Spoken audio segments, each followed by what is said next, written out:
कौन सा बिजनेस करते हैं, क्या पोजीशनिंग है और हमने कभी ये शुरू किया था। तो कैस्टर सीड्स के और कैस्टर ऑयल इंडस्ट्री की जो समझ है वो पहले से ही, काफी पहले से ही हमारी फैमिली में चल रही थी। मुझे बताइए कि सर अगले 3-5 साल में ये मार्केट कितना बड़ा हो सकता 100% हम एक्सपोर्ट में जा रहे हैं, और हमारा जो आईपीओ लाने का और ये जो फंड राइजिंग का प्लान, उसी का एक पार्ट है। है। ये अभी हमारी इंस्टॉल कैपेसिटी कितनी है और करंटली अगर FY25 की बात करूँ जो अभी कंप्लीट हो चुका है, अपना कैपेसिटी यूटिलाइजेशन कितना होगा? हमारा कैपेसिटी यूटिलाइजेशन दिसंबर एंड तक जो हमने डेटा एक्सचेंज में प्रोवाइड किया था, उस हिसाब से 70% का था।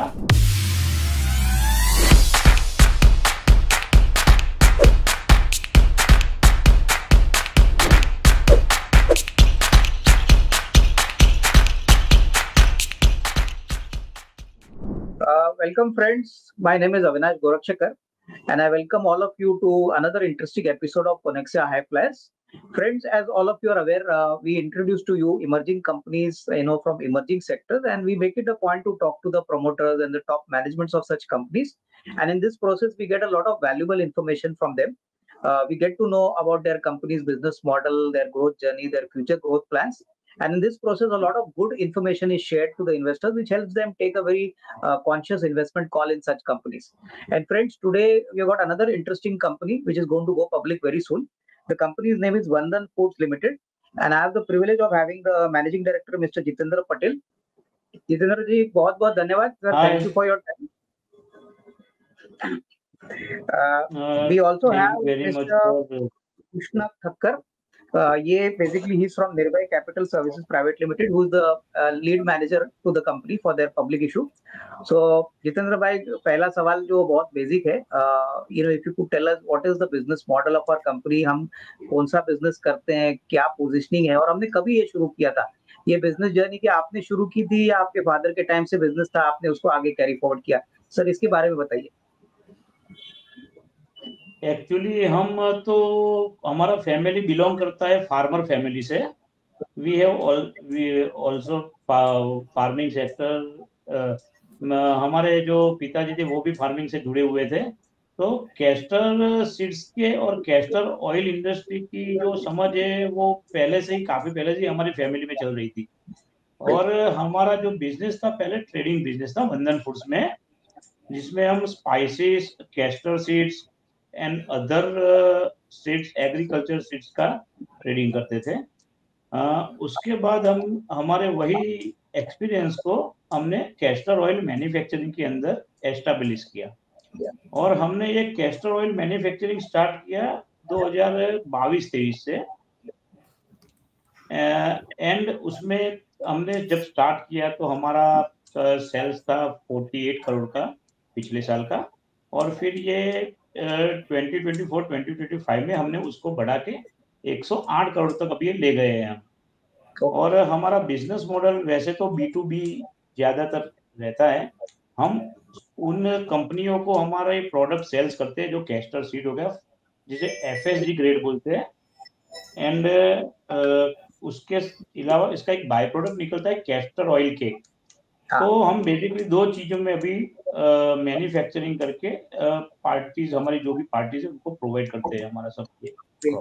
अभी उसमें बिजनेस मॉडल में ऐसा है कि हमारा जो भी मैन्युफैक्चरिंग होता है कैस्टर ऑयल का, तो ये मेजरली, ये मेन प्रोडक्ट है, एक्सपोर्ट प्रोडक्ट है।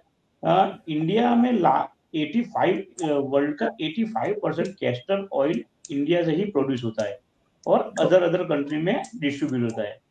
और हम उसके वर्ल्ड वाइड बायर की बात करें तो चाइना में उसका 40 से 45% हमारे यहाँ से कैस्टर ऑयल का एक्सपोर्ट हो रहा है। एंड यूरोप कंट्रीज और USA में भी काफी डिमांड है कैस्टर ऑयल की। लेकिन हमने हमारी जर्नी स्टार्ट की और हम अभी डोमेस्टिक प्लेयर ही है। हमने हमारा जो भी क्लाइंट बेस रेडी किया है उसमें वैल्यूएबल एक्सपोर्टर्स हमारे क्लाइंट्स है, जैसे अदानी विल्मर हो गया, गोकुल एग्रो हो गया, कैस्टर गिरनार करके एक बड़ी कंपनी है, एक दिल्ली की कंपनी है DML एग्रो करके। तो ये सब हमारे डिफरेंट 50 से 55 क्लाइंट ऐसे हैं जो हमसे कैस्टर ऑयल लेते हैं, वो आगे एक्सपोर्ट करते हैं। और हमारे कैस्टर ऑयल इंडस्ट्रीज में मेन अपॉर्चुनिटी ऐसी है कि हमारे जो भी कॉम्पिटिटर है वो भी हमारे क्लाइंट है। अच्छा। क्योंकि डिमांड फॉरेन में इतनी है कि जो उनके प्लांट्स पूरी नहीं कर पाते, तो हम उनको कंटिन्यूटी प्रोडक्ट हमारा सप्लाई करते हैं। और उसमें मेनली ऐसा है कि कैस्टर ऑयल मैन्युफैक्चरिंग में जो गुजरात हमारा रीजन है, जो गुजरात स्टेट है, वो नंबर 1 पे आता है। तो क्वालिटी लेवल और क्लाइंट सेटिस्फेक्शन में हमारा प्रेजेंटेशन अभी काफी अच्छा है और ओके, ग्रोइंग है। ठीक है। आई थिंक बहुत अच्छी तरह से समझाया जिग्नेश जी। सर मुझे बताइए कि ओवरऑल मार्केट साइज अगर मैं कहूँ 3-5 साल, क्योंकि आपने ऑलरेडी बोला कि कैस्टर ऑयल तो बहुत बड़ी अपॉर्चुनिटी है, इंडिया से बहुत बड़ा अमाउंट का एक्सपोर्ट होता है। Yes. मुझे बताइए कि सर अगले 3-5 साल में ये मार्केट कितना बड़ा हो सकता है? अभी फिलहाल अगर आप थोड़ा सा आइडिया दें कि overall size of the market कितना है, और उसमें अगले 3-5 साल में सर हम कैसा कोशिश करेंगे? क्या हम एक्सपोर्ट मार्केट को भी टैप डायरेक्टली करने की कोशिश करेंगे आगे चल के? 100% हम एक्सपोर्ट में जा रहे हैं और हमारा जो आईपीओ लाने का और ये जो फंड राइजिंग का प्लान, उसी का एक पार्ट है कि हम हमारी कैपेसिटी का एक्सपांशन कर रहे हैं। और हम हमारा वर्किंग कैपिटल का भी, उस कैपेसिटी एक्सपांशन के बाद जो वर्किंग कैपिटल के लिए भी जो हमका रिक्वायरमेंट रहेगा वो भी हम इसे फुलफिल कर रहे हैं। बिकॉज फॉरेन के जो ऑर्डर होते हैं वो लार्ज ऑर्डर होते हैं। जैसे 2,000 टन, 5,000 टन का ऑर्डर हो गया, तो ये ऑर्डर पूरा करने के लिए हमको हमारी कैपेसिटी भी पहले एक्सपांड करनी पड़ेगी और वर्किंग कैपिटल की भी रिक्वायरमेंट फुलफिल करनी पड़ेगी। तो अभी हमारा फोकस उसी में चल रहा है। सो हम नेक्स्ट ईयर से हमारा रेवेन्यू, जो भी अभी रेवेन्यू का परसेंटेज है, उसमें हम 30% रेवेन्यू एक्सपोर्ट से आए, उस प्लानिंग के अंदर हमारे ऑपरेशंस को भी रेडी कर। ओके। अच्छा, सर मेरे को बताइए अभी हमारी इंस्टॉल कैपेसिटी कितनी है, और करंटली अगर FY 25 की बात करूँ जो अभी कंप्लीट हो चुका है, अपना कैपेसिटी यूटिलाइजेशन कितना होगा? हमारा कैपेसिटी यूटिलाइजेशन दिसंबर एंड तक जो हमने डेटा एक्सचेंज में प्रोवाइड किया था, उस हिसाब से 70% का था। और अभी जो ये लास्ट मार्च में हमारा जो भी कैलकुलेशन बैठा है, उसमें हमने 90% कैपेसिटी का यूटिलाइजेशन कर लिया है ऑलरेडी। ओके, ओके, ठीक है। ये मेरे को बताइए सर कि अपने इंडस्ट्री में कंपटीशन का क्या स्केल है, क्योंकि आप भी जानते हो कि कैस्टर ऑयल एक्सपोर्ट्स में तो काफी लोग हैं। आप भी तो काफी समय से हो, आपकी फैमिली ये बिजनेस में पुराना काम कर चुकी है। मुझे जी। बताइए कि सर इस इंडस्ट्री में अगर आपको पैर जमाने हैं, आपको रिपीट बिजनेस मिलना है, तो सर ऐसा क्या आपके कस्टमर आपसे एक्सपेक्ट करते हैं? क्या सर्विस क्वालिटी या एग्जीक्यूशन, या टिपिकली जब माल चाहिए तभी आपको मिलना चाहिए? तो ऐसा कौन सा वेरिएबल है जो बहुत इंपॉर्टेंट होता है ये धंधे में कस्टमर के साथ ज्यादा लॉन्ग टर्म रिलेशनशिप मेंटेन करने की? Good question. एक्चुअली मार्केट में हमें हमारे पैर जो जमाने थे वो एक्चुअली हमने ऑलरेडी जमा लिए है। और उसका आपको एक रिजल्ट में बता देता हूँ कि 48 करोड़ का हमारा जो सेल्स था, वो हमने 108 करोड़ तक ले गए। तो और अगर आगे हमारा जो अभी प्रोजेक्शन है ये 25-26 का, वो मिनिमम 250 करोड़ से 300 करोड़ का हमने टारगेट ले लिया। और वाह। वो टारगेट हम अचीव करने के लिए जो भी स्टेप ले रहे हैं, उसमें मेन स्टेप ऐसा है कि हमने कुछ हमारे जो सीड्स के प्रोवाइडर से, जो हमारे स्टॉकिस्ट है, उनकी उनसे हमने एक कोलैबोरेशन जैसा कर लिया है। एंड हमारा जो धीनोज का जो लोकेशन है हमारे प्लांट का, तो वो प्लांट का जो लोकेशन हमारा हमारा हमारे कॉम्पिटिटर्स से हमको ज्यादा बेनिफिट इसलिए दे रहा है कि जो क्वालिटी लेवल का सीड का प्रोडक्शन और स्टोरेज होता है, वो हमारे प्लांट्स के अराउंड 20 किलोमीटर के आसपास से ही आता है।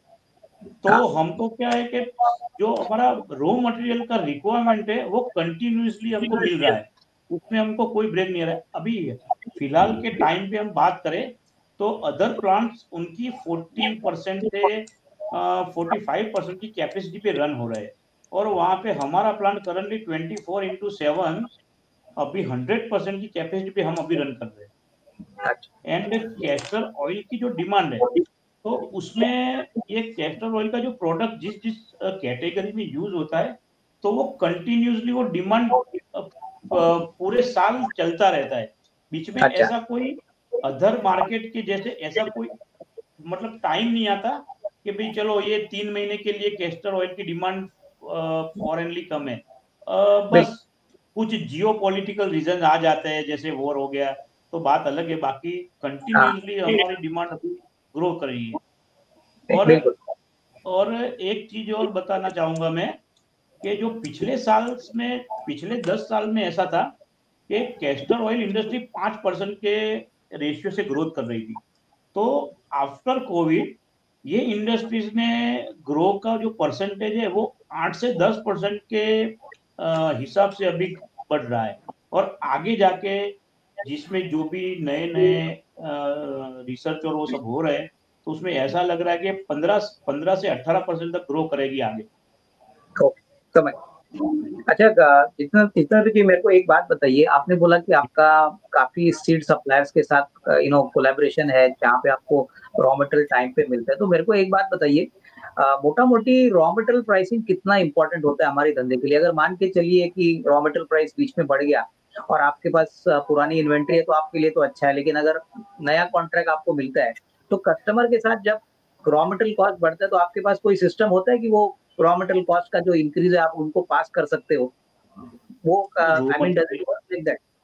रो मटेरियल के बेस में ऐसा है कि जब हम कोई बड़ा ऑर्डर्स बुक करते हैं तो उसी के साथ में हम हमारा रॉ मटेरियल का भी जो भी ऑर्डर्स है वो वहां पे बुक कर लेते हैं हमारे सप्लायर्स से, कि ओके, हमको समझ। हमारा मार्जिन में कोई प्रॉब्लम नहीं क्रिएट हो। हाँ, बिल्कुल। ठीक है, समझ गए। तो उसका मतलब जितेंद्र भाई, आप कोई कोई इन्वेंट्री या स्टॉक के ऊपर कोई ट्रेडिंग करते नहीं हो, यस, यानी जो हम ऑर्डर इन्वेंट्री है रखते उसके हैं। हिसाब से आप। हम हमारे क्लाइंट का डिलीवरी टाइम टू टाइम हो, उसके लिए हम 15 दिन की इन्वेंटरी मेंटेन करके चलते हैं। नहीं, समझ समझ। यस। जितेंद्र भाई, अभी प्राइसिंग के ऊपर आते हैं, लाइक ये B2B वाला प्रोडक्ट है, आप अडानी और दूसरे कस्टमर्स आपने जैसे बताया उनको सप्लाई करते हो। मुझे बताइए कि सर नॉर्मली ये प्राइसिंग क्या वन एक साल के कॉन्ट्रैक्ट पीरियड पे होता है कि भाई ये मेरा कॉस्ट है, ये मेरा मार्जिन है, ये प्राइस पे मैं आपको इतनी क्वांटिटी सप्लाई कर सकता हूँ? तो सर यस, प्राइसिंग कैसे मोटा मोटी हम डिसाइड करते हैं ये धंधे? प्राइसिंग में ऐसा है कि ये प्राइसिंग ग्लोबली मेंटेन होता है। और ये जो हमारा कैस्टर ऑयल है, जो अदर एडिबल ऑयल के प्रोडक्ट है वैसा ही ट्रेड करता है ओवरऑल मार्केट में। तो प्राइसिंग के लिए ऐसा कोई बेंचमार्क नहीं है कि हम अच्छा। पूरे साल में कि भाई यही प्राइस पे हम लेंगे, यही प्राइस पे देंगे। वो जैसे जैसे कैस्टर ऑयल का प्राइस मूव करता है, वैसे ही कैस्टर सीड का भी प्राइस मूव करता है कंपेरेटिवली। ओके, तो बेसिकली प्राइसिंग के हिसाब से नेगोशिएशन होता है, आपका सीड का प्राइस और या बाकी आप नेगोशिएशन करते नेगोशिएबल। हो। अच्छा, जितेंद्र जी, अभी एक फाइनेंशियल सवाल। नंबर तो आपके बहुत अच्छे हैं, आपने पहले ही बताया कि इस साल दैट इज 24 के लिए कुछ 49 करोड़ का रेवेन्यू था, पिछले साल 12 करोड़ था। प्रॉफिट भी आपका बहुत अच्छा बढ़ा है 24 में, 2.64 करोड़ जो पहले 64 लाख था। सर अभी FY25 में आपने बोला कितना रेवेन्यू आपने किया है, एक बार वापस बताइए। FY 24-25 में हाँ। हमने 24-25 में 108 करोड़ का रेवेन्यू किया है। और सर मोटा मोटी हमारा प्रॉफिट कितना होगा, यानी जो भी आप शेयर कर पाओ, अगर दिसंबर का डेटा है तो वो बता दीजिए। दिसंबर के डेटा में 4.5 करोड़ का। एंड अच्छा। 24, हाँ, और 24-25 में मार्च एंड में मैंने प्रोजेक्शन जो था उस हिसाब से 7 करोड़ 14 लाख के आसपास का प्रॉफिट ठीक है, बैठता है। मेरे को एक बात बताइए सर, ये साल दैट इज जो करंट ईयर है 24-25 में आपने बहुत अच्छा टॉप लाइन रिकॉर्ड किया है। सर वैल्यू ग्रोथ तो हमने बहुत अच्छा देखा है, 49 करोड़ से टॉप लाइन बहुत बड़ा है। सर इसमें कितना टनेज आपने बेचा है, टनेज ग्रोथ कितना होगा? आई मीन क्वांटिटी भी ज्यादा आपने बेची होगी ना? 8,140 टन हमने करंट ईयर में बेचा था, चौबीस अच्छा, पच्चीस समझ समझ। तो बेसिकली ऑलमोस्ट में। Volume has got doubled. Sir अभी FY26 भी चालू हो गया है, मैं नंबर आपसे नहीं पूछूंगा, बट मेरे को सिर्फ बताइए, आप अपने कस्टमर से बात करते होंगे सर, आपके मार्केटिंग सेल्स वाले बंदे आपको बताते होंगे कि मार्केट कैसा चल रहा है। सर आपके हिसाब से डिस्क्रिप्टिव तरीके से हमको बताइए कि FY26 भी ऐसे ही दमदार साल आएगा आपके हिसाब से? FY26 में हमारा ग्रोथ कंटिन्यू रहेगा और मैं आपको क्वांटिटी में अगर कोई नंबर्स देना चाहूँ, जो 8,000 टन हमने 25 में बेचा है, वो 26 में हमारा करीबन करीबन हमारा टारगेट है 12,000 टन का। ओके, समझ गया, ठीक है सर, समझ 12 गया। से दूसरी 13,000 बात, टन का टारगेट हम लेके चलते समझ गया सर मेरे को एक बात बताइए, अभी हम लोग पब्लिक इशू कर रहे हैं, बहुत इंपॉर्टेंट क्वेश्चन है ये इंटरव्यू का। मुझे बताइए सर, पब्लिक इशू करने का मेन ऑब्जेक्टिव क्या है और कितना पैसा हम रेज करेंगे? मेरे ख्याल से कुशनक जी है मर्चेंट बैंकर से, तो I think he is the best person to answer. Sir please. Sir total जो इश्यू साइज है वो 30.36 सीआर है। उसमें 8.29 सीआर के आसपास का उनका कैपेक्स है जो मशीन एक परचेस करने वाले हैं।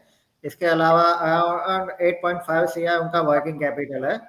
इसके अलावा जनरल कॉर्पस भी है, इश्यू एक्सपेंसेस भी है, एक रीपेमेंट ऑफ डेप्ट भी है उनका, 3 करोड़ का एक लोन है, 3 करोड़ रुपया रीपेमेंट ऑफ डेप्ट में भी जाने वाला है। ओके, तो ये बेसिकली वर्किंग कैपिटल, कैपेक्स और डेट रिपेमेंट के लिए पैसा कंपनी यूज करेगी, बराबर? सर हैं। सर ये नया प्लांट जितेंद्र भाई कभी होगा कमीशन? ये नहीं है जो हम लोग बोल रहे हैं ना इंक्रीमेंटल कैपेसिटी आएगी, सर इसके बारे में बताइए, कभी नया प्लांट चालू हो जाएगा?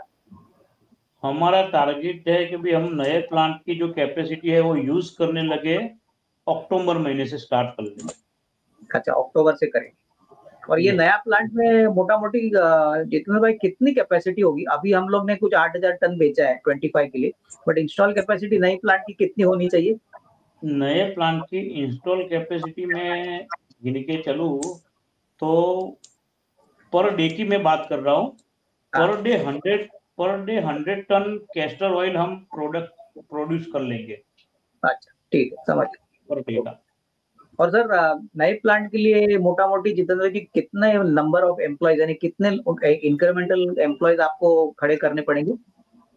हमको नंबर ऑफ एम्प्लॉय हमारे जो करंट है उसमें नए 15 से 20 एम्प्लॉय और ऐड करने पड़ेंगे। अच्छा, तो बेसिकली ज्यादा नहीं है, 15-20 एम्प्लॉयज विल बी रिक्वायर्ड, ठीक है। ऑटोमेटेड प्लांट है तो उसमें मेन पावर की उतनी जरूरत पड़ती नहीं है। ठीक है, समझ। अच्छा, जितेंद्र जी अभी जैसे कृष्णक जी ने कहा कि काफी थोड़ा बहुत पैसा वर्किंग कैपिटल के लिए हम रेस करेंगे, मुझे बताइए मोटा मोटी हमारे धंधे में वर्किंग कैपिटल साइकिल कितना लंबा होता है? आप इन्वेंट्री लेते हो, उसको प्रोसेस करते हो, फिर कस्टमर को बेचते हो, फिर कस्टमर आपको पैसा देता है, B2B वाला जो आपका कस्टमर है। सर मोटा मोटी वर्किंग कैपिटल साइकिल कितना लंबा होता है हमारे धंधे में? वर्किंग कैपिटल साइकिल में 25 डेज हमारे निकल जाते हैं। जैसे हम सीड्स को परचेज करते हैं, परचेज करके बाद प्रोसेस करके उसको क्रशिंग करके ऑयल निकाल के ऑयल का रिफाइनिंग करके और क्वालिटी चेक करके हम क्लाइंट को सर्व करते हैं। और क्लाइंट के वहां पे भी जाके क्वालिटी चेक होता है। वो अच्छा, क्वालिटी चेक होने के बाद जब भी वो क्लाइंट अनलोड कर लेता है हमारा मटेरियल, उसके बाद पेमेंट आने में और 15-20 दिन लग जाते हैं। तो मतलब टोटल मोटा मोटी 25 डेज का हमारा साइकिल है। अच्छा, ओके, सो 25 दिन के बाद आपको आपका कैश फ्लो कस्टमर के साइड से आता है। Yes yes. सर मुझे एक बात बताइए कि नॉर्मली आपका जो बड़ा वॉल्यूम कस्टमर होता है, उसको मान के चलिए, जो पुराना कस्टमर है जो आपको 6-8 साल से आपके साथ काम कर रहा है, उसको कोई स्पेशल क्रेडिट ट्रीटमेंट आप देते हैं, या टिपिकली सारे कस्टमर्स को एक ही टिपिकल क्रेडिट पीरियड होता है? क्योंकि कभी भी बड़ा बिजनेस मिलने के लिए आपको थोड़ा बहुत फ्लेक्सिबल और नेगोशिएट करना पड़ता है, तो इसके बारे में बताइए। नेगोशिएट करना पड़ता है लेकिन हमें प्राइस में नेगोशिएशन नहीं करते हैं। हम उसको क्रेडिट लिमिट में नेगोशिएशन करके दे सकते हैं। अच्छा, ठीक है, समझ। किसी का सर 25 दिन के जगह पे 30 दिन में पैसा आ गया, बस ठीक है, वही। समझ। तो मेरे ख्याल से वो थोड़ा बहुत फ्लेक्सिबिलिटी होता है। यस। जितेंद्र भाई अभी एक बात बताइए, अभी देखिए आपने कंपनी खुद खड़ी कर दी है, अभी नए इन्वेस्टर्स आपकी ग्रोथ जर्नी को आपको विल जॉइन यू आपकी कंपनी के जर्नी में। Sir as a promoter, sir आपको नए निवेशकों को थोड़ा बहुत क्या मैसेज आप देना चाहोगे? देखिए हर कंपनी में लोग पैसा इसलिए लगाते हैं कि वो आपके ग्रोथ के पॉइंट ऑफ व्यू से थोड़ा सा रिटर्न इन्वेस्टमेंट में कमाए। तो sir from yes. Your view broadly क्या मैसेज होगा, कैसे आप रिवॉर्ड करोगे? और शेयर होल्डर्स को डेफिनेटली अपेक्षा होती है, अच्छा प्रमोटर है, अच्छा धंधा है, तो सर उनका भी फायदा होता है, तो सर थोड़ा सा इनके लिए अगर आपका कोई मैसेज हो तो। 100%। मैं पहले तो हमारे इन्वेस्टर्स को ये बताना चाहूंगा कि जो भी हमने कंपनी खड़ी की है उसमें हमारा 8 से 9 करोड़ का तो फिक्स एसेट है। जैसे कंपनी का फैक्ट्री, लैंड, मशीनरी हो गया, वो खुद कंपनी ने उसके ओनरशिप के अंदर ही लिया हुआ है। तो हम कोई रेंट पे नहीं कर रहे हैं करंट बेसिस पे कि हमारा कॉस्टिंग कुछ ज्यादा बढ़ जाए। और हम हमारे इन्वेस्टर्स का पैसा इंक्रीज करने के लिए जितने भी मतलब परचेस में प्राइस, हमको परचेस में प्राइस कॉम्पिटिटिव कैसे मिल सकता है, उसके सिवा हम जो भी हमारा प्रोडक्ट सेल कर रहे हैं उसमें कुछ वैल्यू एडिशन कैसे ला सकते हैं, एक्सपोर्ट्स के भी बिहाफ में हम जो सोच रहे हैं उसमें हमारा ट्रांसपोर्टेशन कॉस्ट से लेके रॉ मटेरियल एक्विजिशन कॉस्ट कैसे कम होता है, उसके ऊपर हम ज्यादातर काम करते हैं। सेल्स के ऊपर से ज्यादा हम परचेस पावर में बिलीव रखते हैं कि हमारा परचेस कॉस्ट कितना कम आए, तो क्या हमारा रेवेन्यू और मार्जिन ऑटोमेटिकली इंक्रीज हो जाएगा। रेवेन्यू तो क्या है कि हमारी कैस्टर ऑयल इंडस्ट्रीज में जितनी भी हमारी कॉम्पिटिटिव कंपनियां हैं वो लोग हजार हजार करोड़ का भी सेल्स कर लेती है, लेकिन वो क्या है, मार्जिन मेंटेन नहीं कर पाती। तो हमारा फोकस मेन मार्जिन पे है कि भाई मार्जिन और परसेंटेज कैसे इंक्रीज करे, क्या क्या कॉस्ट कटिंग और क्या क्या ध्यान रखे जिसमें हमारा बेनिफिट भी और हमारे जो भी इन्वेस्टर्स हैं उनका भी पैसे में ग्रोथ आए। नहीं, बिल्कुल, बहुत अच्छी बात आपने बोली जितेंद्र जी। आखिरी सवाल सर, ये बहुत इंपॉर्टेंट सवाल है क्योंकि हर धंधे में रिस्क तो होता ही है, बट हमारे धंधे में जितेंद्र जी सबसे बड़ा रिस्क है whether it is raw material access की, भाई सडनली कैस्टर ऑयल के सीड्स के भाव बढ़ जाए, का प्रॉब्लम है। हमारे बिजनेस में सबसे बड़ा एक ही रिस्क है, वेदर कंडीशन। अगर वेदर ने फार्मर को सपोर्ट किया, क्योंकि ये बेसिकली एग्रीकल्चर प्रोडक्ट ही है जो फार्मिंग से ही आता है, ये रॉ मटेरियल और कहीं से आने वाला ही नहीं है। और हमारे हमारे जो भी लोकेशन है, राजस्थान, गुजरात, जहाँ से हम ये सब माल क्रॉप को परचेस करते हैं, तो अगर वेदर कंडीशन एकदम बढ़िया रहा, बढ़िया रेनी सीजन रहा और टाइम टू टाइम पे फार्मिंग ये मटेरियल का हुआ, तो क्या क्रॉप अच्छा आएगा, तो उसमें क्वालिटी लेवल की प्रोडक्ट हम बना सकते हैं। अच्छा, तो बेसिकली कैस्टर ऑयल इंडस्ट्री में और कोई ऐसा रिस्क फैक्टर नहीं है। हम इतने साल से धंधा कर रहे हैं, तो हमने भी वेदर कंडीशन की जब कोई ऐसा रिस्क फैक्टर हम फेस नहीं किया है अब तक। नहीं, बिल्कुल। तो आई थिंक वेदर को छोड़ के मेरे ख्याल से धंधे में ग्रोथ पोटेंशियल काफी है, जैसे आपने बोला। ठीक है, मेरे ख्याल से जितेंद्र जी, कृष्णा जी, बहुत अच्छा लगा आप दोनों से बात करके और अच्छी जानकारी हमको मिली। मेरी तरफ से बेस्ट विशेस और धन्यवाद, और सर पब्लिक इशू के लिए भी बहुत बहुत बेस्ट विशेस। Thank you.